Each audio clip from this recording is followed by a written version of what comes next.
us on High Bank Fury, the podcast. I'm Ray G. Akers, your host. We have Bob Francis of GoFullThrottle.net.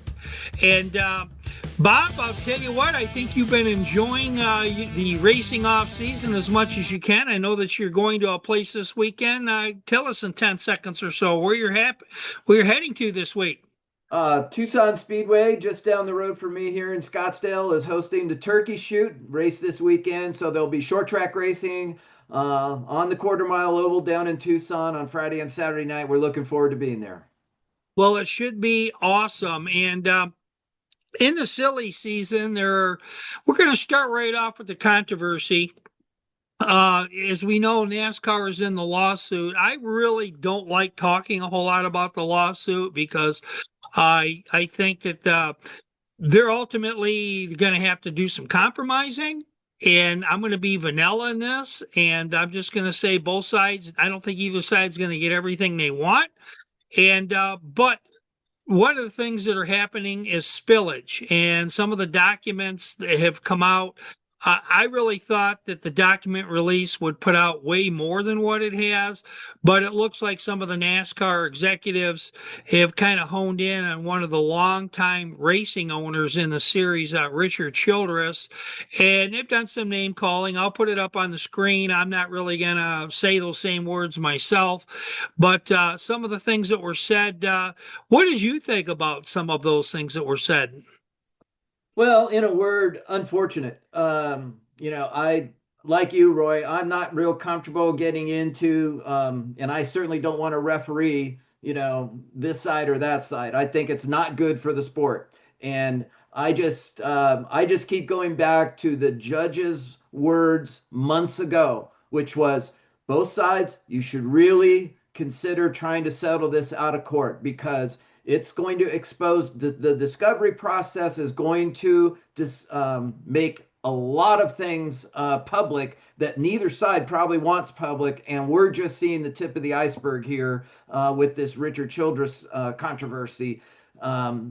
Unfortunate is my description. I don't think it helps the sport. Yeah, I think that one of the things that I see with NASCAR is that they have a professional human resources department. And I think that when executives are saying some things they wouldn't put up with lower level employees, that I'm sure that some things happen in the background. What they might be, I have no idea, and we're never going to know, most likely. And but I would think that those are some things that you can say them probably like you and me off the air or something like that, but I don't think I would put them in an email. When I was teaching school, I had all my parents, and they didn't know it. Maybe they did, a few. I made them email me because any words they used, I would have to tell a principal or a superior or to put in a student's file if I needed to. And so I probably wouldn't put that out there. But, and of course, as a professional, you do learn to do those things. And, conversations, as long as they're not said in a public space, you can probably talk like you and me, like right now, we're okay. But once it gets out there, it's out there. Right. I know that Kenny Wallace on his podcast, we're going to have some B-roll on it. I'm probably not going to play Kenny's words overall. Spicy. Yeah. Well, I like Kenny, but I didn't get permission to play them. But I am telling you that this is where I got some of the information from. But I double checked it too through Bob Pocker's work on Fox Sports and also the J-Ski site. So I triangulated. So when this same stuff's being said in this many outlets that cover NASCAR and are credentialed for all the races, then I know that we got something good. I would say that one thing that really kind of got me was the SRX, which is kind of in mothballs right now. And for those of you race fans that may not know what SRX racing is, basically this was a series put on by Ray Evernham. I know Tony Stewart was big into it, and they simply got mostly retired racers from the various circuits, whether it was IndyCar and Tony Kanaan, Helio Castroneves, and NASCAR. They did the same thing, even pulling people out like Kenny Danny Wallace, and other drivers, Ken Schrader and so forth. But they even had current NASCAR drivers like Christopher Bell, I believe, participated. I know Denny Hamlin did, and these guys would go out there and they were getting 5,000 to 10,000 people, and NASCAR looked at that as a threat, and so to me, what I found interesting is that NASCAR does consider all the drivers and the teams to be independent contractors, but yet when these guys want to get out and race on a Thursday or Friday night, they really can't do it on a Saturday because they got commitments at the track and qualifying, and you can't be in two spots at once. Right. But you can see SRX, I think, is a great idea. And, what says you? Because I got a final comeback no matter what you got to say. Well, as a communications professional who's been in broadcast and journalism and corporate communications for much of my career, Roy, I think this is being looked at 180 degrees out of phase. I don't know what the threat. I don't understand the perceived threat. If I'm NASCAR and Denny Hamlin and Bell and Chase Elliott are participating in those SRX races, I am using my media channels to promote, hey, short track fans, if you love seeing Denny Hamlin at your local short track in the SRX series, here's a special discount code. You can see Denny Hamlin at Atlanta Motor Speedway or at Nashville Motor Speedway, and promote whatever the next upcoming NASCAR race is. In other words, Roy, I think it's 180 degrees out of phase. I don't see it as a negative. If those drivers are having fun and they're drawing a crowd, even that crowd at the SRX events, that's potential ticket sales and that's potential eyeballs on a NASCAR race for those that have left NASCAR or they only focus on their local short track where those SRX events were held. What an opportunity to bring them back in or to bring them in originally with a special SRX promotion featuring one of the NASCAR drivers. That's the way Bob Francis, communication expert, would have handled it, Roy. Yeah, I do agree with what you said on this particular matter. To me, this kind of goes back to NASCAR basically telling drivers that if you're in Cup, you're in Cup. You can only drive a certain amount in Craftsman or in the O'Reilly series that's coming up. When they basically took Kyle Busch and these different drivers out, the crowds basically waned. See behind me at Atlanta Motor Speedway, everybody? That's what the crowds look like a lot of the weeks. There's some people there. I won't say there's no one, but that's largely what it looks like. And if SRX, if they can just open up one grandstand on a Thursday, they might get more camping spots. And people do like to see the names. And this series is not going to work at all these different venues, but it will work at a few. It will work kind of the short track. Las Vegas is set up to do things.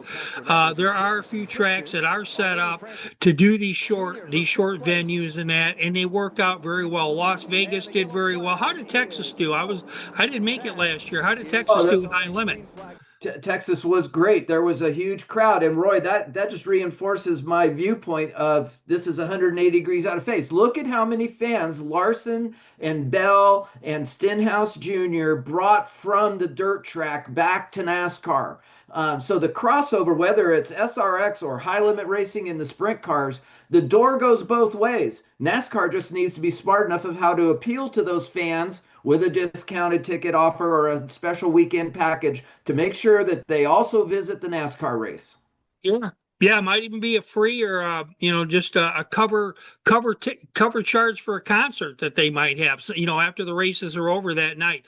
What we're going to do on the other side, because we only got about 5 minutes left in all this, we're going to talk about a couple other silly season issues, and that happens for you in 30. Are you ready? Let's go! In the moments that matter most. Oh, it's a multi-car accident that took out about 2/3 of the field. Hello, displays are red. You count on reliability. Give our safety workers plenty of room to work. For more than 40 years, AMCUS has been a partner of NASCAR, arming first responders with an arsenal of hydraulic and battery-powered rescue tools designed to help them move faster and stay safer. Turn, A nice assist from the AMR safety team. Trusted by first responders nationwide when it comes to saving lives. That's why AMCUS is the trusted rescue tool of NASCAR. He has gotten out of his race car on his own 2 feet. Proven in the toughest moments. Tested on the biggest stages. Proudly made in the USA and powered by decades of innovation. 40 years of trust. 40 years of saving lives.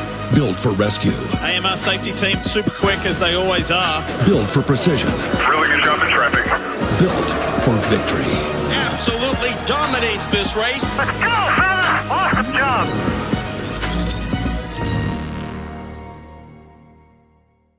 This is Roy J. Akers for the High Bank Fury podcast. We are found multiple times weekly where we talk to NASCAR drivers, cover stories, and those that shape the sport. This is not just another podcast. We get exclusive content, talk fantasy NASCAR racing, and spill the news before other media outlets drop their take. We are on all podcast channels, the YouTube channel, and can be found on skyviewsports.net. Check out High Bank Fury, the podcast, today. Bob, Corey Heim is unsigned in 2026 after he had 12 wins and 19 top fives in the Craftsman Truck Series. Are you hearing anything? I've only heard one little thing, and all it is a rumor, and I hesitate to say it.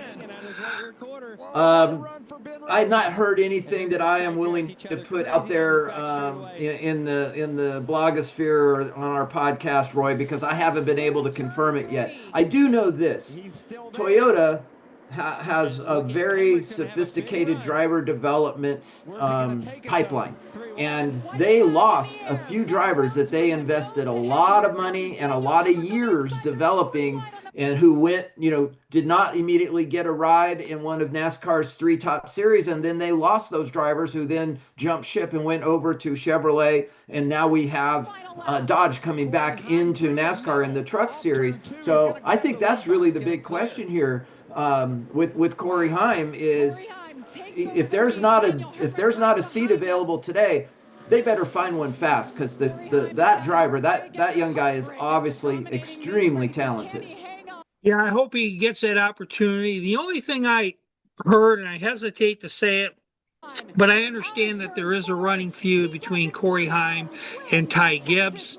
And because Ty Gibbs obviously is going to drive for his grandfather, there isn't room on that particular team. There aren't any other teams that either interest him or they can put a deal together with. Don't know if that's true or not. But I hope Corey Heim ends up somewhere. You want to see talent rise, and it is a real shame. The final thing in our last couple of minutes, so we're going to have to kind of speed through it, but Connor Zilisch and Daniel Suarez. Connor Zilisch, do you think he's going to win it all in 2026? Of all first-year rookies, I think that is the highest possibility. And on a road course, I think it's going to be SVG and Connor Zilisch doing battle, and that will be. If you look at the data, and Roy, I'm all about the data. The data says Zilisch has the possibility to be running in the top 5 and potentially get a win, and it will likely be on a road course. And there you have it. And also, Daniel Suarez, as we know, Daniel is going to be moving over to Spire Motorsports. He'll take Justin Haley's ride in the number 7. Do you think Suarez has a chance to win this year, or do you think that's kind of a lateral transfer from his old team to his new one? Yeah, I see that as a lateral move. Daniel, obviously, he won at Sonoma. We know he can win at the Cup level. I don't know that program is going to be able to accommodate him this quickly to jump to a completely new team, even though you're in the same manufacturer. I think that's going to be a bit of a challenge. So I don't have Suarez down for a win in 2026 yet. Yeah, I think if he has 2 or 3 top 5s, I think that would be a win for him this year. I think he's also a road course guy, but he also surprises you. I mean, he won at Echo Park 2 years ago in that outstanding race finish, and that was really incredible in that. So we talked about Richard Childress and the silly season going on with the court case. We talked about Corey Heim. We talked about Connor Zilisch and Daniel Suarez. That's pretty much that, Bob. That's the silly season when we will keep up. We will do more silly season episodes, but we got to be driven by news. Remember, it's the 24-hour news cycle, so we need some news to happen. Right. Bob, how can we find you? GoFullThrottle.net, search Go Full Throttle Racing News for our YouTube channel. We're on the podcast list out there on Spotify and on Apple Podcasts. Motorsports Nation is the name of that show. Roy's been a guest over there, and he's going to do a lot more with us on that platform as well. Well, hopefully we will go back and forth, and we'll do all that. I'm Roy J. Akers with you on High Bank Fury, the podcast, also SkyviewSports.net. And Bob and I plan on talking a little bit more NHRA this year. We also plan on doing IndyCar and high limit racing. So we're going to have all that for you. Everybody stay tuned, because we got a lot of great episodes for you. And I'll tell you what, we got some big time name guests coming up for you this year. Thanks, Bob. Thank you, Roy.